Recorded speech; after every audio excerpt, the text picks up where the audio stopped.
नमस्कार, हम छत्तीसगढ़ देख रहे हैं आप और मैं हूं आपके साथ अवंतिका श्रीवास्तव। रुक करेंगे छत्तीसगढ़ से जुड़ी तमाम बड़ी खबरों का। और सबसे पहली बात, सीएम भूपेश बघेल की हिमाचल दौरे पर हैं। सीएम भूपेश चुनावी जनसभा को अब से कुछ ही देर बाद संबोधित करते हुए नजर आएंगे। कांगड़ा जिले के दौरे पर सीएम भूपेश बघेल ज्वाला माता मंदिर जाकर उन्होंने माता के दर्शन भी किए। नगरोटा में प्रियंका गांधी के साथ जनसभा को संबोधित करेंगे सीएम। नगरोटा की रैली में कांग्रेस के तमाम दिग्गज नेता पहुंचे हैं। नगरोटा के गांधी ग्राउंड में विशाल जनसमूह उमड़ पड़ा है। 12 नवंबर को हिमाचल में मतदान होना है। 8 दिसंबर को रिजल्ट सामने आएंगे और उससे पहले प्रचार का सिलसिला लगातार आगे बढ़ता हुआ। ये देखिए तस्वीरें सामने आ चुकी हैं हिमाचल से। सीएम भूपेश बघेल प्रियंका गांधी के साथ मौजूद आज चुनावी जनसभा जिसे सीएम भूपेश बघेल संबोधित करेंगे। कांग्रेस के पक्ष में वोट करने की अपील लगातार वो करते आ रहे हैं। उससे पहले ज्वाला मंदिर में पहुंचकर माता के दर्शन भी उन्होंने किए। तस्वीरें उसी वक्त की जब सीएम भूपेश बघेल ने मां की अर्चना की, आशीर्वाद लिया। आपको बता दें कि हिमाचल में 12 नवंबर को मतदान होगा। 8 दिसंबर को नतीजे सामने होंगे और उससे पहले कांग्रेस की तरफ से लगातार प्रचार हिमाचल में किया जा रहा है।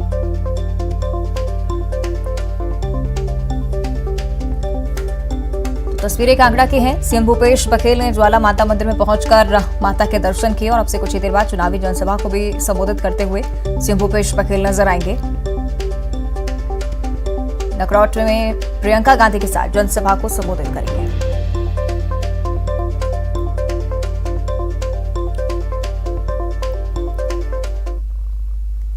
आगे बढ़ते हैं, रायपुर से बड़ी खबर है। छत्तीसगढ़ियावाद पर सियासत लगातार जारी है। बीजेपी प्रवक्ता केदार कश्यप ने कांग्रेस पर हमला बोला है। केदार कश्यप का एक बड़ा बयान उसको लेकर सामने आया है। कांग्रेस में कितने छत्तीसगढ़िया हैं, सवाल पूछा गया उनकी तरफ से। इस बात का जवाब कांग्रेस की तरफ से आना चाहिए। छत्तीसगढ़ियावाद पहले भी था, अभी भी है। अटल जी ने छत्तीसगढ़ का निर्माण करवाया।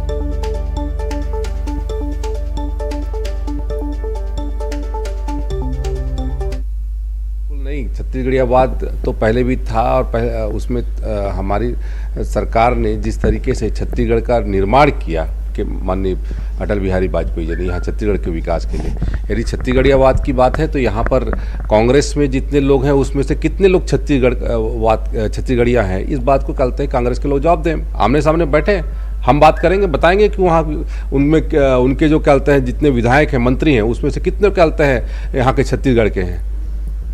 यदि दम है तो आए, आप सामना करें, छत्तीसगढ़ के हैं कितने। और इसी मुद्दे को लेकर पीसीसी संचार प्रमुख का भी बड़ा बयान सामने आया है। छत्तीसगढ़ियावाद पर सुशील आनंद शुक्ला ने अपनी बात रखी। उन्होंने कहा कि जिनके नेतृत्व में बीजेपी 15 साल सत्ता में रही, क्या वो छत्तीसगढ़ के हैं? संस्कृति का सम्मान करने वाला छत्तीसगढ़िया महतारी की मूर्ति का विरोध नहीं करने वाले भी छत्तीसगढ़िया है। तो आत्मावलोकन करना चाहिए कि क्या वास्तव में 15 साल जिनके नेतृत्व में उन्होंने सरकार चलाई जो छत्तीसगढ़िया थे। यदि आप इस प्रकार की बातें करेंगे तो उसका जवाब वैसे ही मिलेगा। जो छत्तीसगढ़ में रहता है, छत्तीसगढ़ के लोगों से प्रेम करता है, जो छत्तीसगढ़ महतारी की मूर्ति लगाने का विरोध नहीं करता है, जो छत्तीसगढ़ की संस्कृति, तीज त्योहारों का, आदिवासी संस्कृति का विरोध नहीं करता, वो सारे लोग छत्तीसगढ़ी हैं। चाहे वो भारतीय जनता पार्टी के नेता हों, कांग्रेस के नेता हों या आम आदमी हो। लेकिन जो हमारी इन संस्कृति का विरोध करेगा, भले वो छत्तीसगढ़ में रहता हो, उसको हम छत्तीसगढ़िया नहीं मानते। तो छत्तीसगढ़ियावाद पर प्रदेश में राजनीति गर्माती जारी है। पूर्व मंत्री अजय चंद्राकर ने सरकार पर बड़ा हमला बोला है। कांग्रेस ने भी बीजेपी पर जमकर पलटवार किया। पार्टी के संचार प्रमुख सुशील आनंद शुक्ला ने बीजेपी को आत्म अवलोकन करने की सलाह दी थी है। साथ ही आरोप लगाया है कि तीज त्योहार संस्कृति को बीजेपी ने दबा के रखा। तरह से मुख्यमंत्री बात कर रहे हैं, उससे तो मुझे लगता है कि वो एक क्षेत्रीय पार्टी के नेता, और वैसे भी कांग्रेस एक क्षेत्रीय पार्टी हो गई है और कोई चिंतन है नहीं। क्या है छत्तीसगढ़ियावाद, उसको बोले तो क्या है स्थानीयवाद, उसकी परिभाषा को तय करे छत्तीसगढ़ के मुख्यमंत्री जो हैं। गिल्ली खेलना छत्तीसगढ़ियावाद है, सांकड़ लेना छत्तीसगढ़ियावाद है, पुण्य नहाना छत्तीसगढ़ है। देश भर में पुण्य नहाया जाता है, देश घर में गिल्ली खेला जाता है। देखिए, भारतीय जनता पार्टी को आत्मावलोकन करना चाहिए कि जो हमारी तीज त्योहार, हमारी संस्कृति, हमारी परंपरा, हमारी दुनिया की सबसे पुरानी आदिम सभ्यता है, उसका उन्होंने 15 साल तक क्यों उसको दबा के रखा था। कांग्रेस की सरकार आने के बाद उन सबके समर्थन करने का काम किया गया। भगवान राम पूरे देश के हैं, पूरी दुनिया के हैं, लेकिन भगवान राम ने अपने वनवास काल के अल्पसंख्यक समय को छत्तीसगढ़ में बिताया है। तो ये छत्तीसगढ़ की उपलब्धि है कि वो छत्तीसगढ़ में थे, हमारे भांजे हैं। इस चीज़ के लिए गर्व करना ये है छत्तीसगढ़ियावाद। और भारतीय जनता पार्टी को यही दिक्कत है। हमने कभी ये नहीं कहा कि हम राष्ट्रवाद के विरोधी हैं या हम छत्तीसगढ़ियावादी हैं। हम अपनी संस्कृति के, हम अपने सभ्यता के संरक्षक हैं, उसको संवर्धित करना चाहते हैं। अब इसको ये उन्होंने छत्तीसगढ़ियावाद दिया है तो स्वागत है। और इधर कांग्रेस की भारत जोड़ो यात्रा 20 नवंबर को मध्य प्रदेश में प्रवेश करने वाली है और इसी के तहत 25 से 27 नवंबर तक इंदौर में होने वाली यात्रा में छत्तीसगढ़ से कांग्रेस नेता शामिल होंगे। कांग्रेस नेता छत्तीसगढ़ की माटी को लेकर भारत जोड़ो यात्रा में शामिल होंगे। पीसीसी ने इसके लिए लगभग 100 नेताओं की सूची तैयार कर ली है। पूर्व अध्यक्ष राहुल गांधी की अगुवाई में सीएम भूपेश बघेल, विधानसभा अध्यक्ष डॉक्टर चरणदास महंत, पीसीसी अध्यक्ष मोहन मरकाम सहित मंत्रिमंडल के सदस्य, वरिष्ठ पदाधिकारी और कार्यकर्ता शामिल होने वाले हैं। तो साथ ही राहुल गांधी छत्तीसगढ़ की माटी को लेकर पौधारोपण भी करेंगे। ऐसा भी कार्यक्रम। और इधर भानुप्रतापपुर के विधायक मनोज मंडावी के निधन के बाद खाली हुई सीट पर उपचुनाव होना है। उपचुनाव को लेकर बीजेपी तैयारियों में जुट गई है।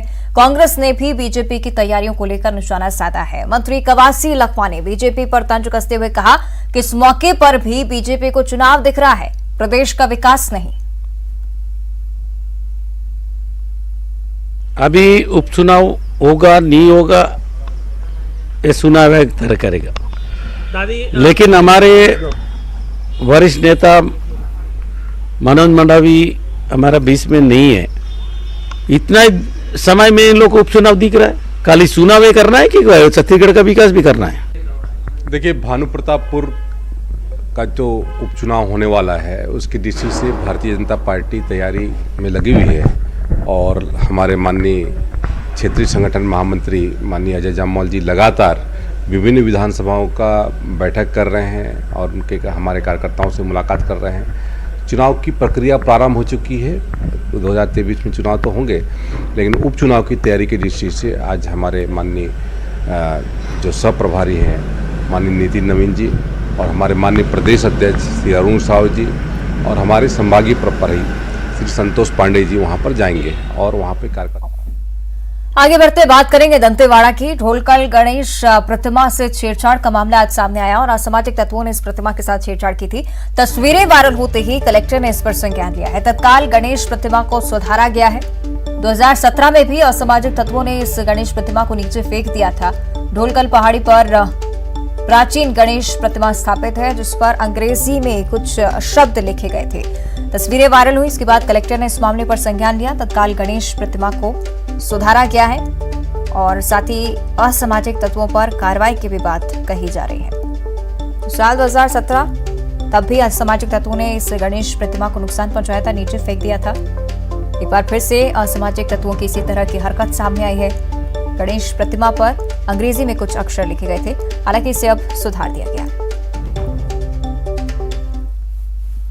आगे बढ़ते बिलासपुर से बड़ी खबर है। यात्रियों की एक बार फिर से मुश्किलें बढ़ रही हैं। एसईसीआर ने 24 ट्रेनें रद्द कर दी हैं। 3 दूसरी ट्रेनें जिन्हें डायवर्ट किया गया है।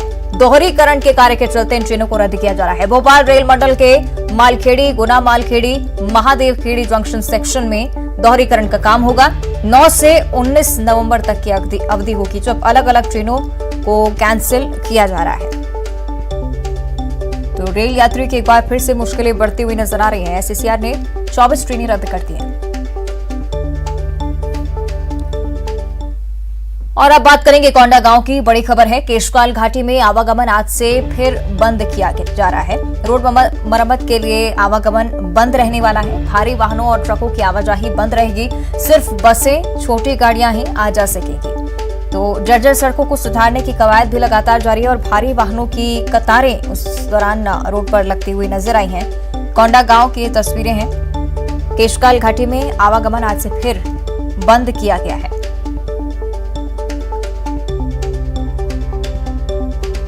तो भारी वाहनों और ट्रकों की आवाजाही इस मार्ग पर अभी बंद रहेगी। सिर्फ छोटी गाड़ियां और बसें ही यहां से आ जा सकेंगी। आगे बढ़ते हैं, जांजगीर चांपा की बात करेंगे, जहां पर हाथी के हमले में 2 भाइयों की दर्दनाक मौत हो गई है। दंपति गंभीर रूप से घायल हैं। ओडिशा के झारसुगुड़ा के किरमीरा की एक घटना। 7 हाथियों के झुंड ने अचानक से हमला किया। ईंट भट्टे में पूरा परिवार काम करने के लिए पहुंचा था। घायल का अस्पताल में उपचार भी लगातार जारी। सभी पीड़ित जांजगीर के ही रहने वाले हैं। जांजगीर चांपा की एक घटना। इसके साथ जो इन लोग सो रहे थे ना, पता नहीं चल पाया कितना समय अचानक वो आ गया। हम लोग इन लोगों को भागते हुए नहीं बने, जाते जाते भागते भागते इन लोग गिर गए। इसका हाथ ये टूट गया, मगर ये नहीं पता था कि इस लोग गिरा तो कुछ समय आवाज आया ना तब आए। क्या करने के लिए आए थे यहाँ? हम लोग काम करने के लिए यहाँ पर आए थे। क्या काम? जो हम ईंट बनाते हैं ना, अच्छा। अपने मस्जिद से आए थे यहाँ आपका पर। गांव कहाँ है? छत्तीसगढ़। कब से आए थे यहाँ पे? 2 दिन हुए हैं। कितने आदमी यहाँ पे थे? यहाँ पर कम से कम होंगे 50 आदमी करीब। ये जैसे हम रात को 10 बजे 9 बजे सोए ना, फिर रात को 10 बजे पीछे से आया, तिरपाल को खींचा, क्या आया? हाथी आया। कितना था? रात को 10 बजे कितना था? 1 ही ठो था उतना टाइम। हाँ। मैं जुग्गी के पास, हाँ। और वो तिरपाल को खींचा ना, हाँ। तो बच्चे लोग उसी में मुड़ गए पूरा, हाँ। और दूर तक चले गए, घिल्लाते घिल्लाते ले गया। फिर मैं उठा, फिर इसको जगाया, फिर बच्चे को ढूंढे तो नहीं मिला। फिर हम लोग हाथी करके भागे तो रास्ते में गिरा तो इसका हाथ फ्रैक्चर हो गया, और यहाँ भी मेरा लगा है। कितना बाल बच्चे कितना आपका? मेरा 3 है, 2 लड़का 1 लड़की। हाँ। वहाँ सब एक ही जगह में सोए थे? लड़की तो इन लोग के पास सोई थी, लड़के लोग मेरे पास सोए थे। दोनों लड़के? लड़का था? हाँ, दोनों तो लड़के क्या हुआ थे। फिर वहाँ से फिर वो हाथी को खेदे, फिर ये लोग ढूंढने गए, बच्चे को तिरपाल के अंदर में मुड़ा पड़ा था। 2 बजे? हाँ। आगे बढ़ते हैं, अगली खबर कोरबा से है। पसान रेंज में 45 हाथियों का झुंड वापस लौट आया है। हाथियों के झुंड ने आमा टिकरा गांव में डेरा डाल रखा है। ड्यूटी में जाने से कोलकर्मी भी अब डरने लगे हैं। वन विभाग और ग्रामीणों ने हाथियों को खदेड़ा। हालांकि कटकोरा वन मंडल में हाथियों का उत्पात लगातार जारी है। हाथियों की मौजूदगी से ग्रामीणों में भी दहशत का माहौल है।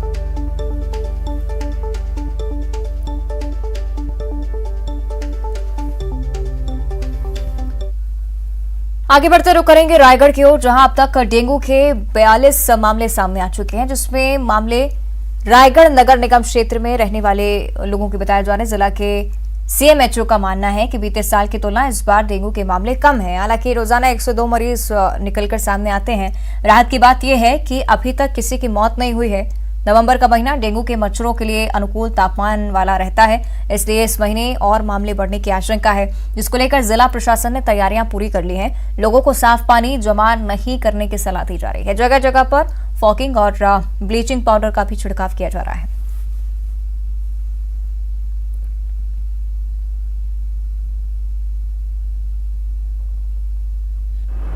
रायगढ़ में डेंगू 5-6 साल पहले एक महामारी के रूप में आया था, और उस समय बहुत सारी डेथ्स भी हुई थी और बहुत केसेस रिपोर्ट हुए थे। किंतु अभी वर्तमान में इस वर्ष हमारे पास डेंगू के बहुत ज़्यादा स्थिति अभी ऐसे ख़राब नहीं है, और डेंगू के केसेस तो लगभग प्रतिदिन 1-2 आ ही रहे हैं, किंतु उनका इलाज भी हो रहा है। और एक खुशी की बात है कि किसी भी मरीज की डेंगू से मृत्यु नहीं हुई है। और अभी इस पूरे वर्ष में हमारे पास में डेंगू के कुल 42 प्रकरण अभी तक के आए हैं जो रायगढ़। और इधर कोंडागांव में बाढ़ जैसी आपदा से निपटने और उसकी तैयारी को लेकर बंधा तालाब में मॉक ड्रिल की गई, ताकि बाढ़ के समय लोगों को बेहतर तरीके से राहत दी जा सके।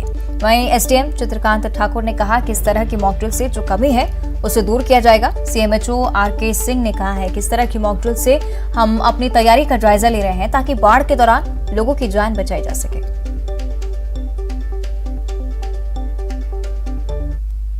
नेशनल डिजास्टर टीम के द्वारा हमारे स्टेट में मॉक ड्रिल का आयोजन किया गया है कि यदि कोई विपत्ति आती है, जैसे बाढ़ से संबंधित विपत्ति आ गई, तो उस समय हमारी तैयारियां कैसी होनी चाहिए, किन किन चीज़ों को हमको ध्यान देना चाहिए, इस संदर्भ में मॉक ड्रिल करके एक्सरसाइज करवाया जा रहा है कि हर बारीक सी बारीक चीज़ों को हम निरीक्षण करें इसमें।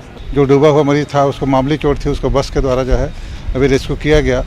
इसके पीछे मेन ये है कि आने वाले समय में जो हमारा बाढ़ आपदा से जिन लोगों की जो है मृत्यु होती है उसको बचाने के लिए ये प्रयास किया जा रहा है कि उसमें जो चूक होती है, जो भूल होती है, उसको ऐसा तैयारी कर लिया जाए ताकि आने वाले समय में हम लोगों के जनहित में जान बचाने में पूरी जो है सफलता पा। शिविर बनाया गया है जहाँ पर स्वास्थ्य अमला पूरी तरीके से तैनात है और ये मॉक ड्रिल है जिसमें आप देख सकते हैं कि जो बाढ़ में फंसे हुए थे, कोई पानी में डूबे थे, उन्हें वहाँ से रेस्क्यू कर यहाँ लाया गया और उनका स्वास्थ्य परीक्षण किया गया।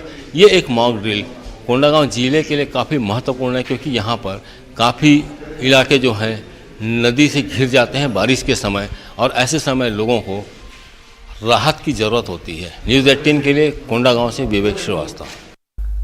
और साथ ही धमतरी के रोदरी बराज में एनडीआरएफ ने बाढ़ जैसी आपदा के समय राहत बचाव को लेकर मॉक ड्रिल की। एनडीआरएफ ने लाइफ बोट और लाइफ जैकेट के जरिए जिंदगी बचाने के लिए प्रैक्टिस की है। ड्रिल में स्थानीय होमगार्ड और मेडिकल स्टाफ भी शामिल हुए। और सूरजपुर के जयनगर इलाके में जिला प्रशासन की ओर से मॉक ड्रिल का आयोजन किया गया। मॉक ड्रिल का आयोजन बाढ़ जैसी आपदा से निपटने के लिए किया गया था। मॉक ड्रिल में जिले के होमगार्ड, अग्निशमन और बाढ़ आपदा टीम को शामिल किया गया है। इस प्रशिक्षण में एसडीआरएफ, होमगार्ड, अग्निशमन, बाढ़ आपदा, राजस्व, स्वास्थ्य, पुलिस आदि विभाग के कर्मचारी, अधिकारी भी शामिल होते हैं। पहले दिन प्रोफाइलेटिक इवैल्यूएशन का अभ्यास किया गया और इसमें बाढ़ ग्रसित गांव मेले की भगदड़, भूकंप की सूचना जैसे ट्रिगर मिलने पर कम से कम 100 लोगों को स्थान से दूर ले जाने का अभ्यास किया जाता है। दूसरा अभ्यास सर्च एंड रेस्क्यू का हुआ जिसमें बाढ़ जैसी स्थिति में लोगों को निकालने का प्रयास किया गया। तीसरी साइट स्टेजिंग एरिया में आपदा की स्थिति में बाहर से मदद के लिए प्रैक्टिस की गई।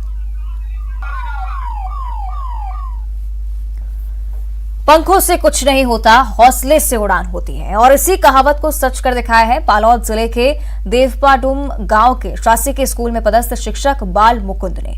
बचपन में एक बीमारी के चलते बाल मुकुंद ने अपनी दोनों आंखों की रोशनी खो दी थी। प्रदेश के अलग अलग हिस्सों में ब्रेल लिपि की पढ़ाई करने के बाद शिक्षक बने और साल 2008 से पढ़ाने का यह सिलसिला जारी है। दिखाई न देने के चलते बाल मुकुंद ब्रेल लिपि से पढ़ाते हैं। वहीं शिक्षक की इस कार्यशैली की हर कोई तारीफ कर रहा है। तबीयत तो ठीक हो गया लेकिन जो धीरे धीरे आंख की रोशनी चलती गई ना, वो बहुत प्रयास करने के बाद भी नहीं आया। तो ट्रीटमेंट कराने के बाद भी मुझे आश्वासन ये मिला कि इनका जो आंख का जो आई बॉल है, वो नस है जो वो मतलब सूखने के कारण ये ऑपरेशन से भी संभव नहीं हो सकता। तो इनका मेरे घर वालों को ये डॉक्टर के द्वारा एडवाइस मिला कि आप इसके शिक्षण के बारे में सोचिए। दिल्ली राजरा में बीए फर्स्ट ईयर जो कर रहा था तभी मैं 2008 में अप्लाई किया और उसके बाद 2008 में ही मेरी सर्विस लग गई।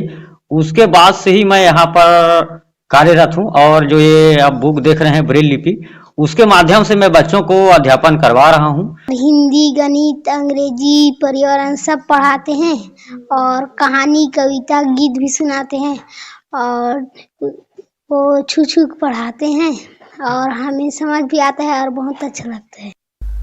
और आज तुलसी विवाह है। पूरे ही प्रदेश में देव उठनी एकादशी बड़े धूमधाम से मनाई जा रही है। आज से मांगलिक कार्यक्रम भी शुरू हो जाएंगे।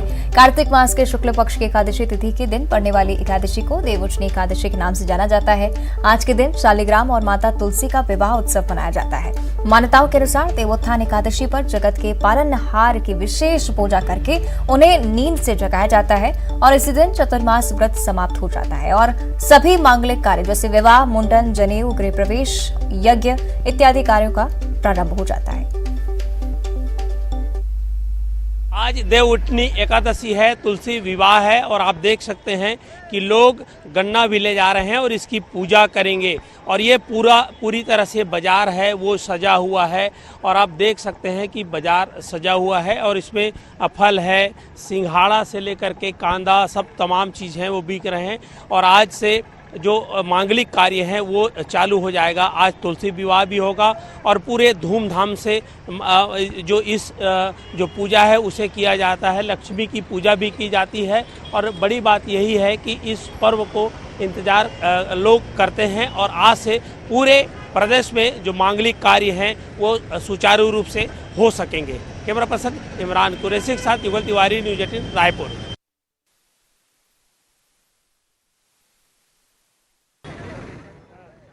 एकादशी की जो पूजा की जाएगी उसकी सामग्री लेने के लिए लोग भी बाजारों में पहुंच रहे हैं। आज विधि विधान से माता तुलसी की पूजा की जाती है, साथ ही विवाह उत्सव पर्व मनाया जाता है। शालिग्राम और माता तुलसी का विवाह करवाया जाता है और आज से सभी शुभ कार्य एक बार फिर से शुरू हो जाएंगे।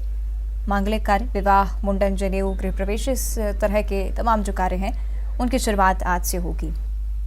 तो देव उठनी एकादशी बड़े ही धूमधाम से पूरे प्रदेश में, जिसकी तस्वीरें साफ नजर आ रही हैं। मांगलिक कार्यक्रम की भी शुरुआत आज से कार्तिक मास के शुक्ल पक्ष की एकादशी तिथि यानी कि आज देव उठनी एकादशी, जिसे विवाह उत्सव पर्व के रूप में मनाया जाता है।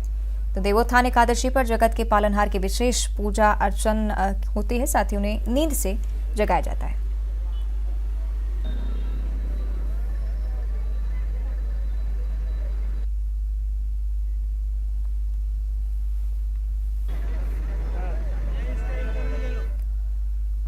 और अब देखिए 25 सेकंड में खबर।